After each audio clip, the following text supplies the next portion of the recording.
அந்தர்யாமி. வணக்கம். அந்தர்யாமின் ஃபவுண்டேஷன்லேருந்து இன்றைய பதிவு என்னென்னா, நம்ம இந்த உலகத்தில் பல உறவுகள்கிட்டேருந்து பல மனிதர்கள்கிட்டேருந்து எதிர்மறையான சக்திகள் நம்மளுக்கு வருது. எதிர்மறையான சக்திகள்னால் உங்களுடைய வேலை பார்க்குற இடத்துலையோ உங்களுடைய உறவுகள் இடத்தோ உங்களை பற்றி பொறாமப்படுறாங்கன்னு சொல்கிறீங்க. உங்ககிட்ட சில பேர் கோபங்களை காட்டலாம், சில பேர் உங்ககிட்ட எரிச்சலை காட்டலாம், சில பேர் உங்கள்கிட்ட நம்பிக்கை துரோகம் பண்ணலாம், சில பேர் உங்களுக்கு ஆனந்தமான உணர்வை கொடுக்கலாம், சில பேர்கிட்ட இருந்து ஒரு அமைதி கிடைக்கலாம், சில பேரை பார்த்தா ஒரு விரக்தி வரும். ஏதோ ஒரு சூழ்நிலைகள், எதிர்மறை சூழ்நிலைகள் உங்களுடைய உறவுகள், குடும்ப உறவுகள், இல்லை நீங்கள் வேலை பார்க்குற இடம், இல்லை நீங்கள் ட்ராவல் பண்ணக்கூடிய அந்த பயணங்களை போது பல சக மனிதர்கள்கிட்டேருந்து இந்த எதிர்மறை தாக்குதல்கள் வரும்போது நீங்கள் என்ன பண்ணுறீங்கன்னா, ஏன் இந்த நெகட்டிவ் என் மேலே இவ்வளோ கோவப்படுறாங்க, ஏன் எங்கள் குடும்பத்து மேலே இவ்வளோ ஒரு பழிவாங்கிற உணர்வு, ஏன் எங்களை பற்றி இல்லாததை நெகட்டிவாக பரப்புகிறாங்க, ஏன் எங்கள் குடும்பத்தை பற்றி என்னை பற்றி வதந்திகள் பரப்புகிறாங்க, ஏன் எங்கள் குடும்பத்தை இவ்வளோ பொறாமைப்படுறாங்க இப்படின்னு உங்களுக்குள்ள ஒரு கொஸ்டின் இருக்குது. ஸோ இந்த பொறாமைகள் வராமல் எங்கள் குடும்பத்தை ரட்ச கவசமாக காத்துறதுக்காக பல பூஜைகள் பண்ணுறீங்க, பல பரிகாரங்கள் பண்ணுறீங்க. இதெல்லாம் ஒரு விதத்தில் எடுத்துக்கிட்டாலும் இந்த மாதிரி மனிதர்கள் வரும்போது நீங்கள் ஒரு மகா ஞானமை நீங்கள் கற்றுக்கிறணும். அந்த பயிற்சியை கற்றுக்கிட்டு அதை ஃபாலோ பண்ணும்போது கண்டிப்பாக இந்த மனிதர்கள்கிட்ட இருந்து, அதே மனிதர்கள்கிட்ட இருந்து மகத்தான ஒரு அன்பின் சக்தியை நீங்கள் உணர முடியும். நீங்கள் உங்ககிட்ட இருக்கிற உறவுகள்கிட்ட எடுத்துக்கலாம். அந்த உறவுகள் யாரோ உங்களை பற்றி பொறாமப்படுறாங்கன்னா அவங்க பொறாமக்காரங்கள் கிடையாது. உங்களுடைய ஆள் மனசுக்குள்ள பொறாமையோட உணர்வு உங்களுக்குள்ள இருக்குது. அதுதான் உண்மை. அந்த உணர்வு அந்த உறவுகள் மூலமாக வெளிப்படுது. ஸோ உங்கள் உறவுகள் கோபம் உங்கள் மேலே படுறாங்க, ரொம்ப எரிச்சல் படுறாங்க, உங்களை பற்றி இல்லாத ஒரு விஷயங்களில் அதை வதந்தியை பரப்பிக்கிட்டு இருக்காங்க அப்படின்னா அவங்கள யாருமே நம்ம ஜட்ஜ் பண்ண முடியாது.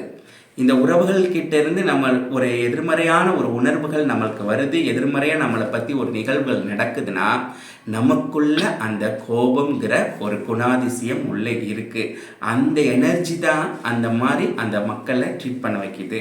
அதே மாதிரி நமக்குள்ள ஒரு பொறாமை உணர்வுகளோட எதிர்மறை இருக்கும்போது தான் நம்மளை பற்றி பொறாமப்படக்கூடிய ஒரு மக்கள் அட்ராக்ட் பண்ண முடியும். ஸோ நம்ம வெளி உலகத்தில் உள்ள மனிதர்களை நீங்கள் மாற்றக்கூடாது. நீங்கள் சொல்வீங்க, எங்களுடைய மாமா சரியில்லை, பெரியப்பா சரியில்லை, அத்தை சரியில்லை, எங்களுடைய பாஸ் சரியில்லை, ஸோ என்னோடய டிரைவர் சரியில்லை, என்னோட வேலை பார்க்குற இடத்துல மற்ற சக கொலீக்ஸ் சரியில்லை, இப்படி நீங்கள் ஏதோ மற்றவங்க மேலே சொல்கிறீங்க. ஆனால் இவங்க எல்லாரையும் நீங்கள் மாற்ற முடியாது. ஸோ இவங்க எல்லாம் உங்ககிட்ட நெகட்டிவாக வெளிப்படுத்துகிறாங்க. இவங்ககிட்ட இருந்து ஒரு நெகட்டிவ் சமிக்கைகள் வருது அப்படின்னா உங்களுடைய உள்ளுணர்வில் அந்த சுபாவம் இருக்குது. அது இந்த இறை சக்தி உங்ககிட்ட காமிக்குது. ஸோ இப்போ நீங்கள் இருக்கீங்க, யாரோ உங்கள் ஃபேமிலி பற்றி ரொம்ப கோபங்களாக பேசுகிறாங்க, வதந்திகள் பரப்புதுன்னா உங்களுக்கு அந்த பொறாமையோட எனர்ஜி லெவல் இருக்குது. உங்களுக்குள்ள அந்த கோபப்படக்கூடிய குணாதிசயம் கையஸ்டாக இருக்குது. இதை உணர்ந்து நீங்கள் அங்கே நிற்கணும். அங்கே நின்று இறை சக்திகிட்ட பிரார்த்தனை பண்ணணும். எது வேணாலும் இருக்கலாம், அது எந்த கடவுள் வேணாலும் இருக்கலாம். அந்த இறை சக்தி கிட்ட எனக்குள்ள ஒரு நெகட்டிவ் உணர்வு இருக்குது, அந்த உணர்வு தான் இந்த உறவுகள் மூலமாக வெளிப்படுது, எனக்கு அந்த உணர்வுகள் மாறணும்னு சொல்லி ஆத்மார்த்தமாக நீங்கள் எந்த மந்திரமும் சொல்ல வேணாம், ஆத்மார்த்தமாக அந்த பிரார்த்தனை பண்ணுங்க. இதை திரும்ப திரும்ப ஒரு 21 days ஒரு பயிற்சியாக செய்யுங்க. உங்கள் கீழே வேலை பார்க்குற ஆளாக இருக்கலாம், இல்லை மேலே இருக்கிற உங்களுடைய அதிகாரியாக இருக்கலாம், நீங்கள் வாழக்கூடிய உங்கள் கணவன் மனைவியாக இருக்கலாம், உங்கள் மகன்கள் இருக்கலாம், உங்களுடைய நெருங்கிய உறவுகளாக இருக்கலாம், நண்பர்களாக இருக்கலாம். ஸோ எப்போ அவங்ககிட்ட கோபம் வருதோ, பொறாமை வருதோ, எந்த எதிர்மறைகள் அவங்களால வருதோ அவங்கள நீங்கள் குறை சொல்லக்கூடாது.